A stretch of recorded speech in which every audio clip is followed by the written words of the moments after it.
أعوذ بالله من الشيطان الرجيم بسم الله الرحمن الرحيم الحمد لله الذي هدانا لهذا وما كنا لنهتدي لولا أن هدانا الله لقد جاءت رسول ربنا بالحق الصلاة والسلام والتحية والإكرام مولانا ومولا الثقلين جد الحسن والحسين أبي القاسم محمد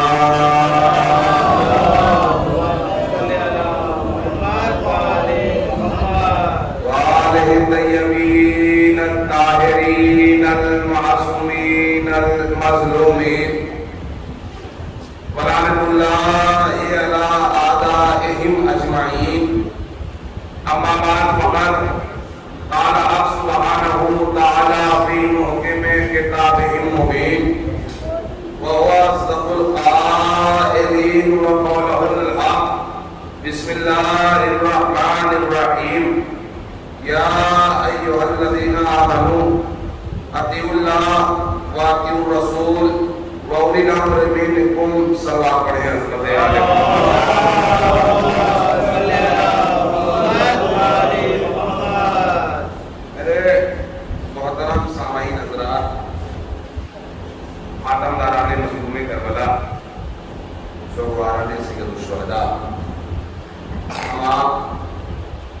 مولا کی عزاداری کر رہے ہیں، غم منا رہے ہیں، پوری دنیا امام مظلوم کربلا کا غم منا رہی ہے، کربلا عام کر رہی ہے، جہاں جہاں بھی مولا کے چاہنے والے ہیں وہاں وہاں عزاداری سید الشہداء برپا ہے، زمین سے لے کے آسمان تک کائنات کا ہر ایک ذرہ یا حسین کہہ رہا ہے، اور ہونا بھی یہی چاہیے چونکہ انہی کے تصدق میں یہ کائنات ہے، ان کا غم کائنات کے ہر ایک غم سے بڑا ہے، اور ان کا غم ہمیں جینے کا حوصلہ دیتا ہے، ہمیں دنیا کا غم کو نڈھال کرتا ہے، کمزور کرتا ہے، بے بس بناتا ہے، محتاج بناتا ہے، لیکن ان کا غم ہے کہ جب ہمارا کوئی چاہنے والا دنیا سے رخصت ہو جاتا ہے تو انہی کا غم ایک ایسا غم ہے کہ جو پڑھ کر ہمیں تسلی دیتا ہے، دلاسا دیتا ہے۔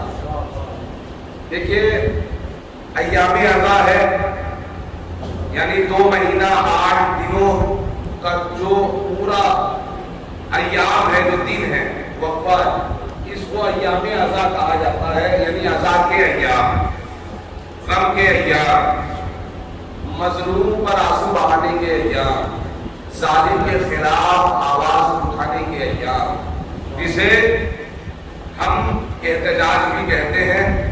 یہ احتجاج کا دن ہے، یعنی ہم جو ذکر حسین کر رہے ہیں یہ محض صرف مجلس نہیں ہے، یہ محض ایک عبادت ہی نہیں ہے، بلکہ ایک بڑا احتجاج ہے جو ہم درج کرا رہے ہیں یا حسین کہہ کر، گریہ کر کر۔ کیوں؟ اس لیے کہ گریہ جو ہے یہ مومن کا اسلحہ ہے۔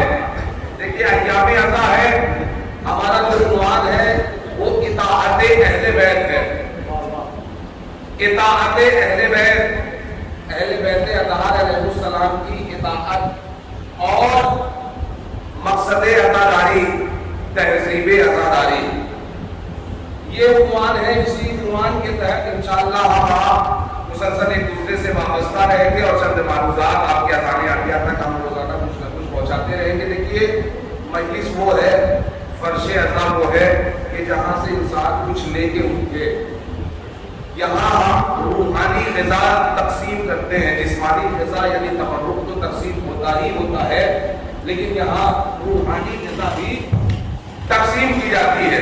تو روحانی غذا کیا ہے؟ روحانی غذا ہے ذکر امام حسین.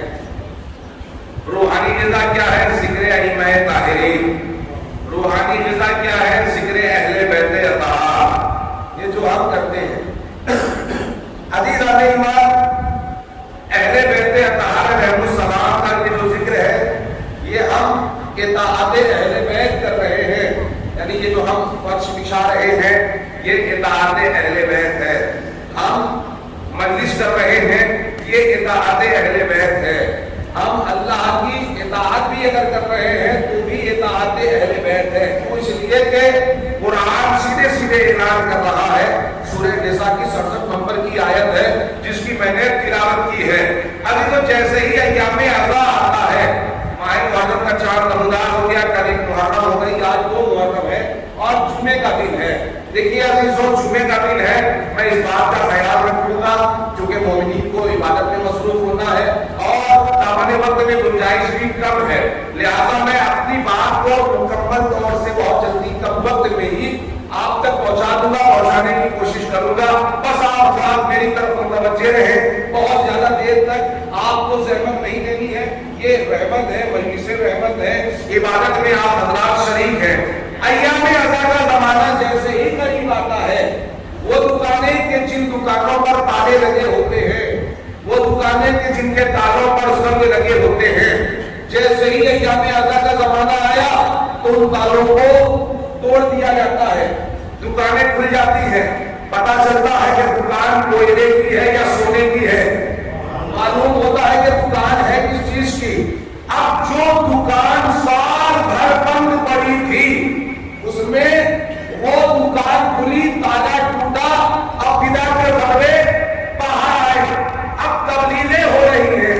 تبلیغ کیا ہو رہی ہے کہ بھیا یہ شیعہ بدعت رائج کر رہے ہیں.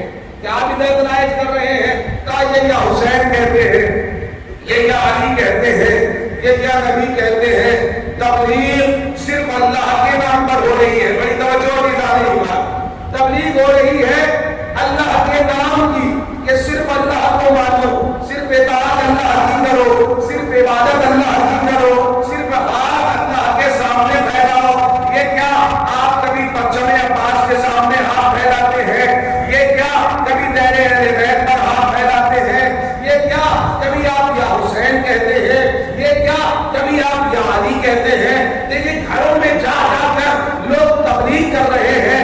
لوگ تبلیغ کس طرح سے کر رہے ہیں کہ صرف اللہ کو مانو، صرف اللہ کی اطاعت کرو، صرف اللہ کی عبادت کرو. بھائی جو دکانیں سال بھر بند پڑی تھی وہ کھل گئی اور گولیاں نکل پڑی. یہ غلط ہے. کالے کپڑے پہننا غلط ہے، کالا لباس پہننا غلط ہے، یا حسین کہنا غلط ہے، یا علی کہنا غلط ہے. اطاعت صرف اللہ کی ہونی چاہیے، عبادت صرف اللہ کی ہونی چاہیے. اب لوگ طرح طرح کے بدعت کے فتوے ہم پر دینے لگتے ہیں، شیعوں پر دینے لگتے ہیں، تانا دیتے ہیں، طنز دیتے ہیں، طنز کرتے ہیں، مذاق اڑاتے ہیں، بدعت کہہ کر نعرے لگاتے ہیں. اب عزیزان ایمان، یہ آخر کون سی تبلیغ ہے؟ کون سی تبلیغ ہے کہ جو تبلیغ کی جا رہی ہے؟ اگر قرآن ہے، لیکن قرآن سے ہٹ کر ہم کوئی بات نہیں کرتے. قرآن جس چیز کا حکم دیتا ہے ہم وہی عمل انجام دیتے ہیں. ہم قرآن کے خلاف کوئی کام نہیں کرتے. ہم وہ کرتے ہیں جو ہمیں رسول نے بتایا، ہم وہ کرتے ہیں جو اہل بیت نے بتایا، ہم وہ کرتے ہیں جو قرآن نے بتایا. تو بھائی یہ قرآن میں اگر صرف اللہ بولے تو ہم تمہاری بات تسلیم کر لیں گے، ہمیں ایکسپٹ ہو جائے گا. یہ بتاؤ قرآن میں کیا صرف اللہ ہے؟ آؤ تم بھی پوچھو، آؤ ہم بھی پوچھتے ہیں. ہم نے قرآن کھولا، قرآن سے پوچھا یہ بتا کیا قرآن میں صرف اللہ ہے؟ تو آواز آئی اطیعوا اللہ و اطیعوا الرسول و اولی الامر منکم.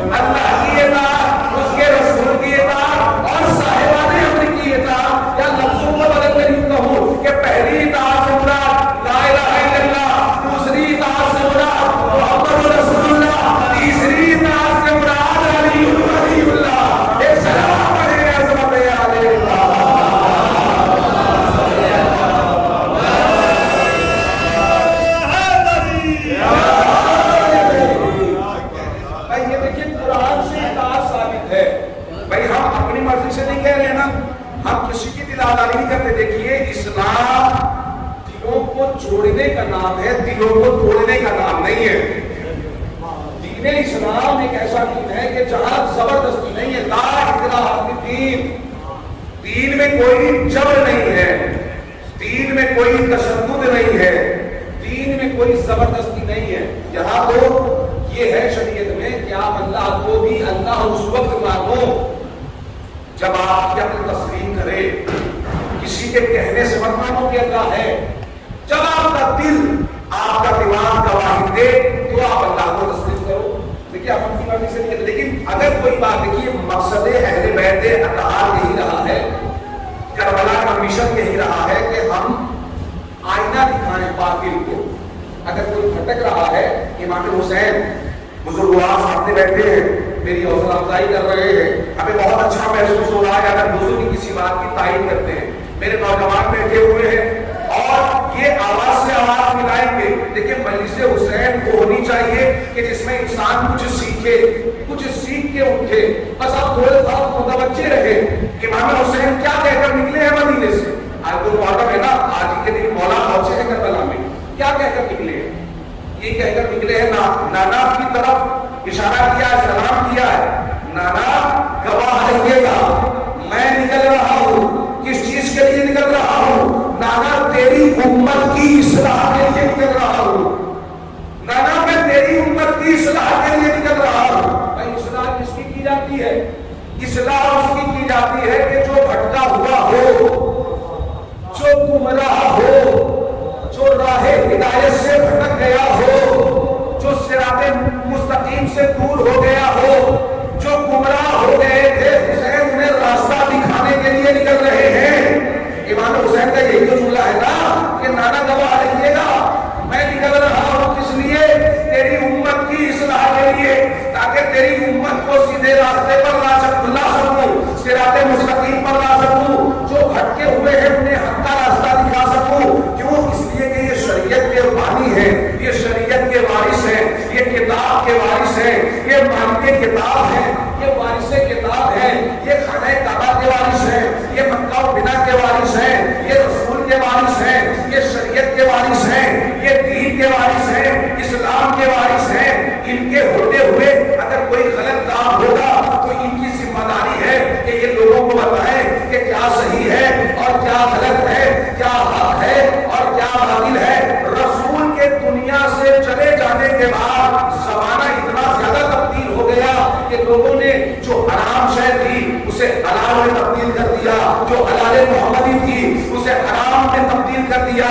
لیکن کتنا زمانہ گردش کر رہا ہے, جسے رسول نے حرام کہا تھا اسے حلال بنایا جا رہا ہے, جسے رسول نے حلال کہا تھا اسے حرام بنایا جا رہا ہے.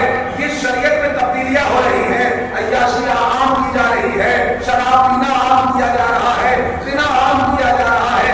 یزید تخت خلافت پر دیکھیے تاریخ ہے, تاریخ تو چھپانے والی نہیں ہے, اور جو تاریخ آئی ہے ہم تک وہ بھی اہل تسلم کے یہاں سے آئی ہے. چونکہ حمید ابن مسلم ہمارا راوی نہیں ہے, انہی کا راوی ہے, اسی کا قلم, اسی کا کاغذ, اسی کی کتاب کہ جس نے لکھا ہے. بھائی ایمان کس لیے نکل رہے ہیں؟ بھائی ہم اپنے پاس سے کچھ نہیں کہہ رہے ہیں, جو کتابوں میں لکھا ہوا ہے, جو کتابوں میں وارد ہوا ہے وہی ہم بتا رہے ہیں. دیکھیے میں بہت آہستہ آہستہ پڑھ رہا ہوں, بہت زیادہ زور بھی نہیں لگا کے پڑھ رہا ہوں, لیکن بس آپ مجھ سے آواز ملاتے رہے, بہت جلدی بات کو تمام کر دوں گا. مقصد امام حسین, مقصد عزاداری کیا ہے کہ امام یہ کہہ کر نکل رہے ہیں کہ میں امت کی اصلاح کے لیے نکل رہا ہوں. کیوں اصلاح کر رہے ہیں؟ اس لیے کہ اتنا زمانہ تبدیل ہو گیا کہ جو حلال محمدی تھی اسے لوگ حرام کر رہے تھے. بھائی ایک ناپاک طاقت, ایک ملعون طاقت, ایک نجس طاقت دین کے مقابلے میں دین کو مٹانے کے لیے ایسی اٹھی کہ جس نے یہ دعویٰ کیا کوئی قرآن نہیں ہے, کوئی فرشتہ نہیں ہے, کوئی رسول نہیں ہے. اس نے تو انکار کیا نا کہ کوئی رسول نہیں ہے, کوئی کتاب نہیں ہے, کوئی قرآن نہیں ہے, کوئی فرشتہ نہیں ہے, اور وہ حلال کو حرام, حرام کو حلال کر رہا ہے. اور اس نے ایک اور چیز کہی, کیا کہ عورت, خاتون صرف عورت ہے. بڑی توجہ, عورت صرف عورت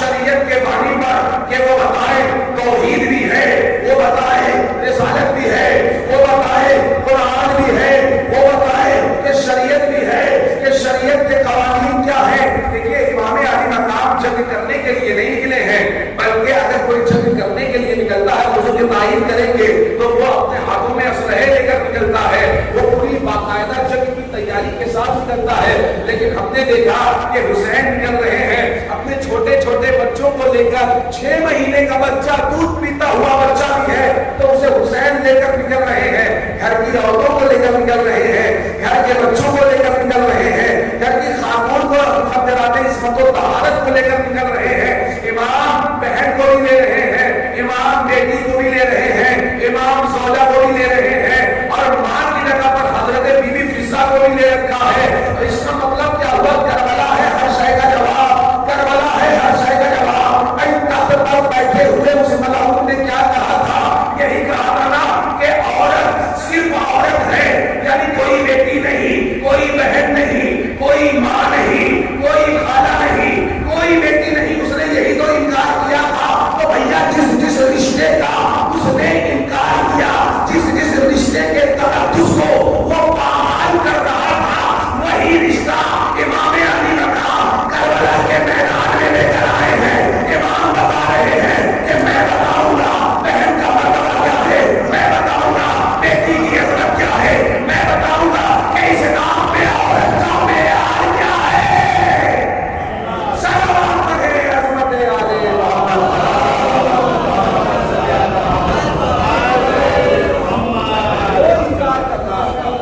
امام نے جنگ نہیں کی ہے، اگر امام جنگ کرتے تو دنیا ختم ہو جاتی۔ امام نے جنگ نہیں کی ہے، امام سے جنگ کی گئی ہے۔ امام نے جنگ نہیں کی ہے بلکہ امام سے جنگ کی گئی ہے۔ امام نے تو دفاع کیا ہے شریعت کا، امام نے شریعت کو بچایا ہے، امام نے اسلام کو بچایا۔ اچھا اس نے کہا قرآن نہیں ہے تو صحیح، اب امام علی مقام 2 محرم کو کربلا میں پہنچے نا، اور یزید کا لشکر کیا آنا شروع ہو گیا، لشکر پہ لشکر، لشکر پہ لشکر، لشکر پہ لشکر آ رہا ہے۔ اچھا امام خطبے پہ خطبہ بھی دے رہے ہیں، لیکن امام کی باتوں کا اثر ان پر نہیں ہو رہا۔ شہزادی زینب نے پوچھ ہی لیا بھیا کیا وجہ ہے کہ آپ کی باتوں کا اثر ان کے اوپر نہیں ہو رہا ہے؟ تو امام نے یہی جملہ ارشاد فرمایا تھا کہ بہن کیا کروں، ان کے شکم مالے حرام سے بھرے ہوئے ہیں، ان کے شکم مالے حرام سے بھرے ہوئے ہیں۔ تو بھیا سمجھ میں آئی بات، اگر حرام لقمہ پیٹ کے اندر ہے، شکم کے اندر ہے، تو پھر امام کی باتوں کا بھی اثر نہیں ہوتا۔ تو جہاں امام کی باتوں کا اثر نہ ہو وہاں نائب امام کی باتوں کا اثر کیا ہوگا؟ سلام کرے عظمت علی، سلامت رہے۔ بھائی مال کھا رہے تھے حرام والا، لقمہ جا رہا تھا حلال۔ اب امام اصلاح امت کے لیے، اصلاح معاشرہ کے لیے نکل رہے ہیں، بقائے شریعت کے لیے نکل رہے ہیں، بتا رہے ہیں کہ میں بتاؤں گا کہ شریعت کیا ہے، میں بتاؤں گا کہ دین کیا ہے، میں بتاؤں گا کہ کتاب کیا ہے۔ امام یزید کے لشکر سے مخاطب ہو کر کہتے ہیں تو اس سے کہہ دینا، وہ کہتا ہے کوئی قرآن نہیں آیا ہے، مجھے اپنے باپ علی کی قسم اگر حسین کٹے سر سے نوکے نیزہ پر قرآن کی تلاوت نہ کرے۔ سلام کرے عظمت علی محمد۔ امام علی مقام نے بقائے دین کے لیے، شریعت کی حفاظت کے لیے، رشتوں کے تقدس کے لیے قربانی پیش کی ہے۔ اچھا ہم یہ جو عزاداریہ سید الشہداء کر رہے ہیں اس میں تہذیب عزا کیا ہونی چاہیے؟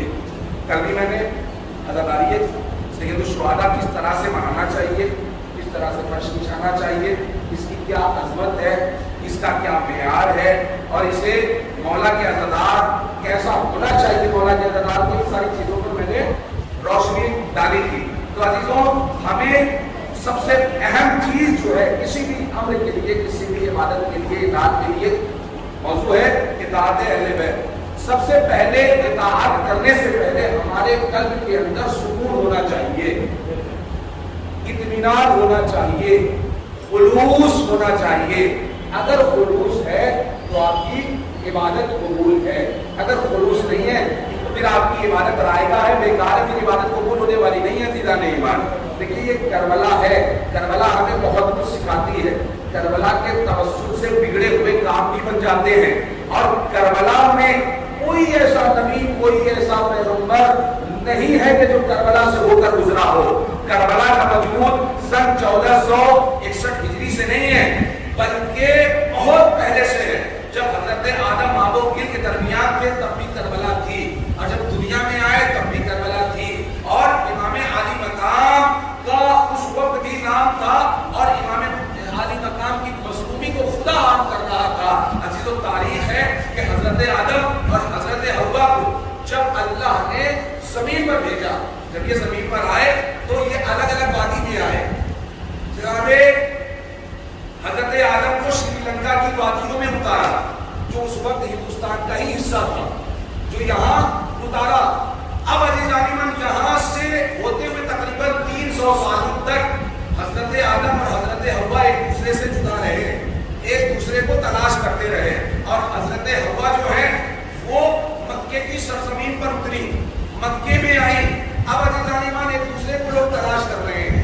حضرت آدم تلاش کرتے کرتے کربلائے معلیٰ کی سرزمین سے گزرنا ہوا، یعنی عراق کی سرزمین پر پہنچے. اور عراق سے ہوتے ہوئے جب سرزمین کربلا پر پہنچے ہیں تو تاریخ نے ایک عجیب و غریب جملہ لکھا. کیا لکھا کہ حضرت آدم کا پیر اٹھا اور حضرت آدم زمین پر گر گئے، جس سے ان کی پیشانی شکستہ ہو گئی اور خون جاری ہو گیا. ایک مرتبہ حضرت آدم نے دستے اٹک ڈھونڈا بارگاہ اہلیت میں، کہا پروردگار میں تیرا نبی ہوں، تو نے مجھے نبی بنا کر، تو نے مجھے خلیفہ بنا کر اسلام کا اس دنیا میں بھیجا ہے. یہ بتا مجھ سے کون سی خطا سرزد ہوئی ہے کہ جس کی وجہ سے میرا خون یہاں بہ گیا ہے. ایک مرتبہ قدرت کی آواز آئی، جبرائیل نازل ہوئے. جبرائیل پیغام خدا بندی عالم لے کر آئے. کہا کہ اللہ یہ چاہتا ہے کہ اس جگہ پر یہاں کی خاک میں تمہارا بھی خون شامل ہو جائے. توجہ عزیزان ایمان، یہاں کی خاک میں تمہارا بھی لہو، تمہارا بھی خون شامل ہو جائے. ایک مرتبہ حضرت آدم نے سوال کر لیا کہ یہ بتائیے کہ یہ زمین کون سی ہے؟ کہا یہ زمین ہے کربلا. کہا کربلا کی زمین میں میرا خون کیوں ملایا جا رہا ہے؟ کہا اس لیے کہ یہاں تمہارا ایک بیٹا قتل کیا جائے گا. توجہ عزیزان ایمان، کہا اس لیے کہ تمہارا ایک بیٹا بڑی بے دردی کے ساتھ اور اس کی اولاد قتل کی جائے گی، جو آخری پیغمبر کا نواسا ہوگا، جو ہمارے رسول کا نواسا ہوگا، بھیجے ہوئے کا نواسا ہوگا، محمد مصطفیٰ کا نواسا ہوگا. اچھا نبی کا نواسا ہوگا، میرا بیٹا ہوگا، میرا خون یہاں شامل نہیں کیا جا رہا ہے. کہا اس لیے کہ اس کا خون بہایا جائے گا. اس کا خون جب یہاں بہے گا تو ہم یہ چاہتے ہیں کہ حسین کے لہو کے ساتھ تمہارا لہو بھی شامل ہو جائے، تمہارا لہو بھی یہاں کی خاک میں مل جائے. اب حضرت آدم نے انداز بدلا. حضرت آدم نے کہا یہ بتا پروردگار، میرے حسین کو، میرے بیٹے کو، رسول کے نواسے کو آگے کون قتل کرے گا؟ آگے کون مارے گا؟ کون اسے یہاں سے باہر کرے گا؟ ایک مرتبہ قدرت کی آواز آئی کہ نبی آخر کی بدترین امت کے بدترین افراد، یعنی امت میں جو بدترین افراد ہوں گے وہ بغض علی میں اسے قتل کریں گے. کہا قتل کریں گے؟ کہا کون ہوگا اس کا قاتل؟ کہا اس کا قاتل ہوگا یزید. توجہ عزیزان ایمان، کہا اس کا قاتل ہوگا یزید. اسے یزید کے سپاہی قتل کریں گے، یزید کے حکم سے قتل کریں گے. یزید دین کے مقابلے میں اٹھے گا، یزید حسین کے مقابلے میں اٹھے گا، یزید حسین کو قتل کروائے گا اور یزید ہی حسین کا قاتل ہوگا. تو حضرت آدم نے دستے اٹک چھوڑ کے کہا تو پروردگار میرے لیے کیا حکم ہے؟ لیکن تاریخ سنا رہا ہوں، پروردگار میرے لیے کیا حکم ہے؟ توجہ. ایک مرتبہ قدرت کی آواز آئی، اللہ یہ چاہتا ہے کہ تم حسین کے قاتل پر لعنت کرو. اللہ یہ چاہتا ہے کہ تم حسین کے قاتل پر لعنت کرو تو تمہاری مشکل آسان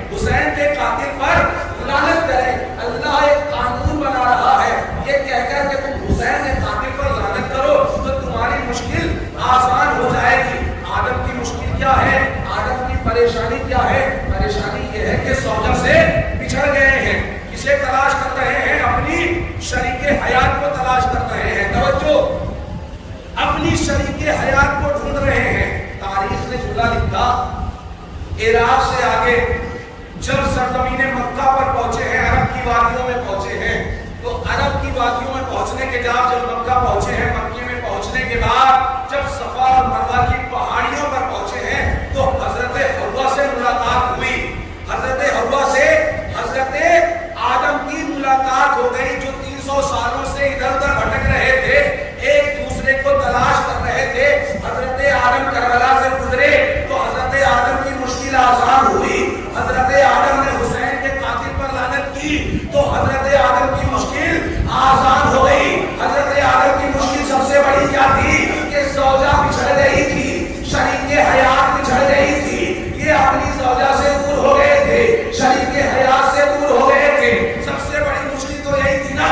تو اللہ قانون بنا رہا ہے، اللہ عمل قائم کر رہا ہے، اللہ ایک عمل بتا رہا ہے قیامت تک کی نسلوں کے لیے کہ دیکھو میں تمہیں ایک عمل بتا رہا ہوں کہ جب بھی تم کبھی کسی بڑی مصیبت میں گرفتار ہونا یا تمہارا کوئی اپنا عزیز اگر تم سے کوئی بچھڑ جائے تو تمہیں پریشان ہونے کی ضرورت نہیں ہے، تمہیں کہیں جانے کی ضرورت نہیں ہے. بس حسین کے قاتل پر لعنت کر لینا، تمہاری مشکل آسان ہو جائے گی. صلوات پڑھیں عظمت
جیسے کی بیعت نہیں کرے گا.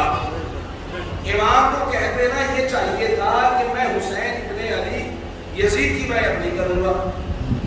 لفظ جیسا کہا ہے امام نے، لفظ جیسا، اس کا مطلب یہ ہے کہ امام کی آنکھیں نگاہیں دیکھ رہی ہے قیامت تک کی نسلوں میں کہ یزید جیسے بھی آئیں گے اور حسین جیسے بھی آئیں گے. اب ذمہ داری اپنی اپنی ہے، اپنے اپنے مقدر کی بات ہے کہ کون حسین جیسا بنے اور کون یزید جیسا بنے. یہ اپنے اپنے مقدر کی بات ہے. یعنی جو حسینی ہوگا وہ کبھی بھی یزید کی تباہ نہیں کرے گا، یزید کی بیعت نہیں کرے گا، یزید کے راستے پر نہیں جائے گا. امام مدینے سے نکل گئے ہیں. اب جب مدینے سے نکل رہے ہیں نا عزیزان ایمان، تو ایک مرتبہ فہرست جانے والوں کی آمادہ کی، تیار کی.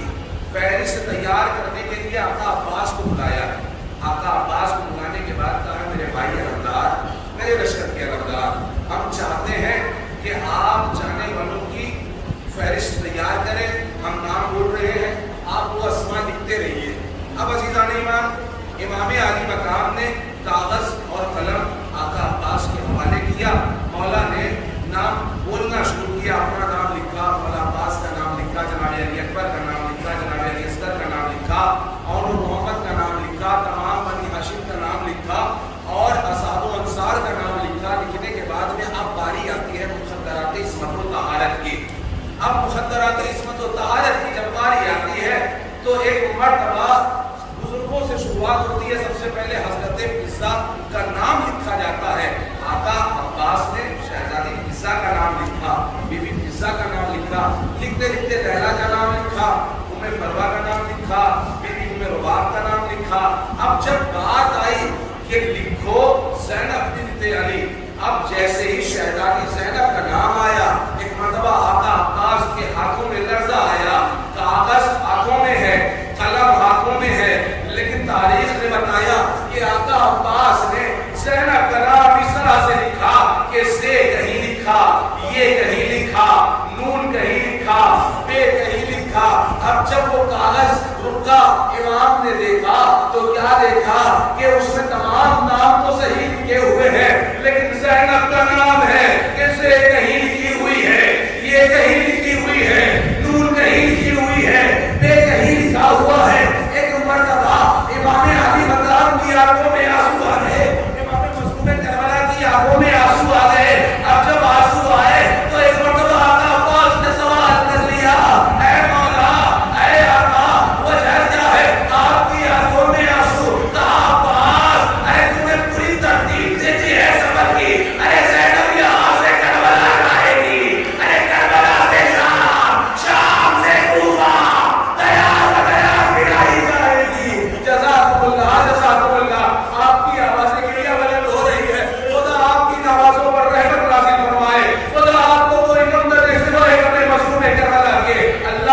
سے قبر سے لپٹ گئے، اپنے آپ کو تعویذ سے قبر پر گرا دیا، کہا نانا مجھے اپنے پاس لا لیجیے، اپنی قبر میں چھپا لیجیے۔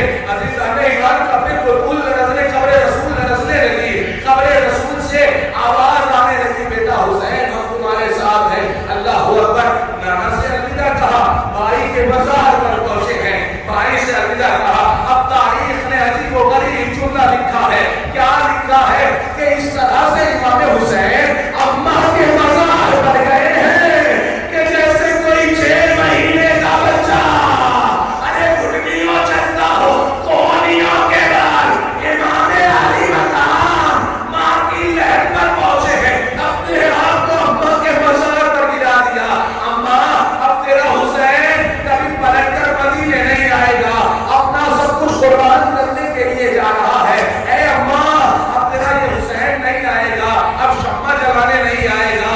اے اماں اب تیرا حسین کبھی اصغر کی قربانی دے گا، کبھی اکبر کی قربانی دے گا، اب نہ واپس آنے کے ارادے سے نہیں جا رہا ہے بلکہ کربلا کو آباد کرنے کے لیے جا رہا ہے۔